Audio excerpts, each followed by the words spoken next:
A clean home has never actually been kept clean in a single day, not once. It's kept clean in one 4-second window, repeated so many times you stopped noticing it was even a decision. It's 9:47 p.m. You just got home, your bag is still on your shoulder, your shoes are half untied, and in your hand there's one thing: your keys. Right now, in this exact moment, you have 4 seconds to make a choice you don't even register as a choice. Keys on the counter or keys in the bowl by the door. That's it. That's the whole moment. Nobody's watching, nothing dramatic is happening, but what you do in the next 4 seconds is quietly deciding what your kitchen looks like 9 days from now. Here's the part almost nobody talks about. A messy home doesn't start with a messy person. It starts with one object left in the wrong place for less than 5 seconds, one single time. There's a concept criminologists came up with decades ago, originally to explain city crime, called the broken windows idea. One broken window left unrepaired sends a signal. Nobody's watching this place, nobody cares, so more windows get broken.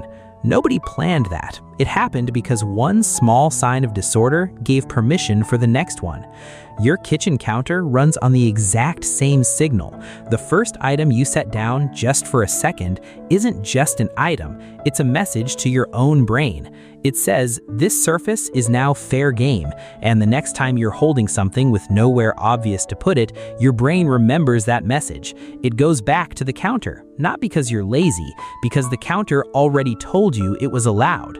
Watch how fast it multiplies. Day 1, it's just the keys. Day 2, the mail lands next to the keys because the counter already proved it's a safe zone. Day 3, a mug joins the mail because now there's a pile there anyway, so what's one more thing? By day 5, you're not looking at 4 small decisions. You're looking at one overwhelming mess, and it feels like it appeared out of nowhere. It didn't. It was built 4 seconds at a time by the exact same counter saying yes again and again. This is why a home can go from spotless to chaotic in 4 or 5 days, even though nobody had one single bad day that caused it. It's not one collapse. It's a chain of tiny permissions, each one making the next one easier to give. Most people carry one explanation for this without ever questioning it: that messy people lack discipline, that clean people are just built with more willpower, or that it all comes down to identity. You either see yourself as an organized person or you don't. There's a small grain of truth buried in there, but none of it explains the actual moment. It doesn't explain why the same disciplined person who runs 5 miles before sunrise still leaves their keys on the counter every single night. Willpower isn't the missing piece here. Something much smaller is. Now, here's where it gets interesting, because this is the part that flips everything you've probably heard about clean people. You'd think the person with the spotless home has more self-control than you, more discipline, a stronger inner voice telling them to put things away. Almost the opposite is true. Ask anyone who keeps a clean home why they do it, and most of them can't actually tell you. They don't feel like they're resisting anything. That's because they're not relying on willpower at all. They built something instead, a system. There's a field in psychology and design called choice architecture, basically the study of how the setup of a space quietly decides what you do before you've consciously chosen anything. The people who never seemed to have clutter didn't get better at fighting clutter. They just made the tidy choice the easiest possible choice, and the messy choice slightly harder. A bowl by the door for keys, a hook that's actually visible, not buried in a closet, a basket in the bedroom that's closer to the chair than the chair itself. It sounds almost too small to matter. It matters more than anything else in this video, because your brain at 9:47 p.m. after a long day is not choosing based on what's right. It's choosing based on what's closest. Whatever requires the least effort in that exact second wins. Every single time, for every single person, no exceptions. The clean home isn't the home of someone with more energy left at the end of the day. It's the home where the easiest option and the tidy option happen to be the same option. If you've made it this far, you're probably already replaying your own front door in your head right now. Where do your keys actually land?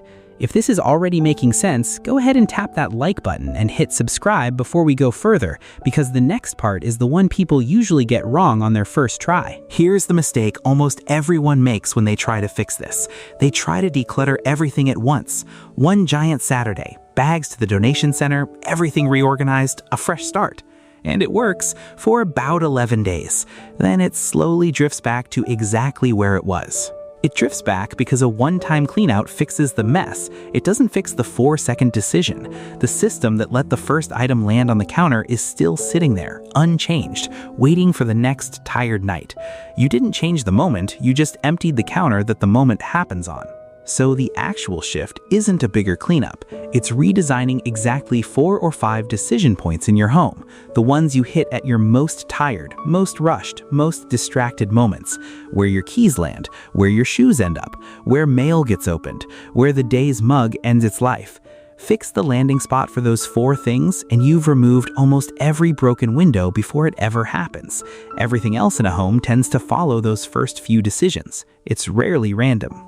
Picture the same 9:47 p.m. 3 weeks later, same tired walk through the door, same handful of keys, except now there's a bowl right there, at eye level, closer than the counter ever was.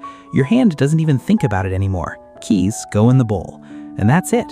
That's the entire difference between the 2 versions of that night. Nothing about you changed. The 4 seconds changed, and once that one moment stopped giving permission for disorder, the counter simply had nothing left to say yes to. So if your home has been quietly sliding into disorder and you've been telling yourself it's a character problem, it isn't. You're not less disciplined than the person with the clean kitchen. You've just never had 4 seconds redesigned in your favor. That's a completely different problem, and it's a much easier one to fix than the one you've been blaming yourself for. You don't need more willpower tonight. You need to know where your keys are going to land tomorrow before you're standing there holding them. If this changed how you're going to look at your own front door tonight, take a second to like this video and hit subscribe. This is exactly the kind of thing we dig into here on QuietMind. Drop the word keys in the comments if you just realized where yours actually lands every night, and share this with the one person you know who needs to hear it before their next long day.